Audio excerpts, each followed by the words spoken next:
हमारे आसपास के वातावरण में कई तरह के बदलाव हो रहे हैं। पूरी दुनिया जलवायु परिवर्तन में नतीजे झेल रही है और आने वाले समय ये और बढ़ने वाला है। वैज्ञानिक पहले ही वैश्विक तापमान में हुई वृद्धि को लेकर चेतावनी दे चुके हैं। इससे ग्लेशियरों के पिघले की दर बढ़ गई है, जिसके कारण समुद्र का जलस्तर भी बढ़ रहा है। प्रदूषण अगर इसी तरह जारी रहा तो आने वाले दिनों में बढ़ती गर्मी के कई बुरे नतीजों को दुनिया को झेलना होगा।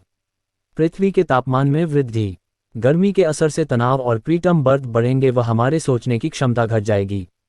1850 से लेकर 1900 के बीच का समय प्री इंडस्ट्रियल युग के नाम से जाना जाता है। तब से 2020 तक पृथ्वी की सतह के तापमान में औसतन 1.1 डिग्री सेल्सियस की वृद्धि हुई है। ये जीवाश्म ईंधन इस्तेमाल करने पर बनी कार्बन डाइऑक्साइड और ग्रीनहाउस गैसों के प्रभाव का असर है। पृथ्वी के तापमान में इतनी वृद्धि पिछले 2000 से अधिक वर्षों में सबसे ज़्यादा है।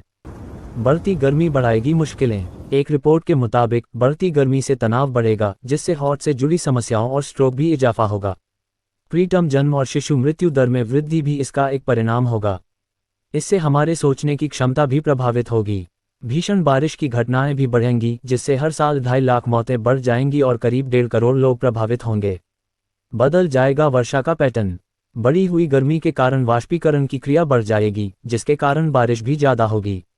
बारिश का पैटर्न भी बदल जाएगा। कहीं बहुत भारी वर्षा होगी तो कहीं बहुत कम। ग्रीनपीस ईस्ट एशिया की रिपोर्ट के मुताबिक साल 2030 तक समुद्र जलस्तर में होने वाली वृद्धि के कारण 7 एशियाई शहरों में कम से कम 1.5 करोड़ लोग और 1829 वर्ग किलोमीटर भूमि प्रभावित हो सकती है। रिपोर्ट के मुताबिक 2030 से लेकर 2050 के बीच कई प्रकार की बीमारियों से लोग ग्रसित होंगे, जिनके कारण अतिरिक्त मौतें भी बढ़ जाएंगी। समुद्र हो जाएगा अम्लीय। वातावरण में बड़ी कार्बन डाइऑक्साइड और ग्रीन हाउस गैसें समुद्र में भी घुल रही हैं, जिसके कारण वो अम्लीय हो रहे हैं। अम्लीयता बढ़ने के कारण कई समुद्री जीवों का अस्तित्व भी खतरे में है। बच्चों पर क्या असर होगा? साल 2040 तक हर 4 में से एक बच्चा पानी की कमी वाले क्षेत्रों में होगा। वहीं 2050 तक जलवायु परिवर्तन से पैदा होने वाले संकट के कारण 2.4 करोड़ बच्चे कुपोषित होंगे और 14.3 करोड़ लोग प्रवासी हो सकते हैं। 2030 से 2050 के बीच बच्चों में दस्त, मलेरिया, गर्मी और कुपोषण जैसी बीमारियां बढ़ेंगी।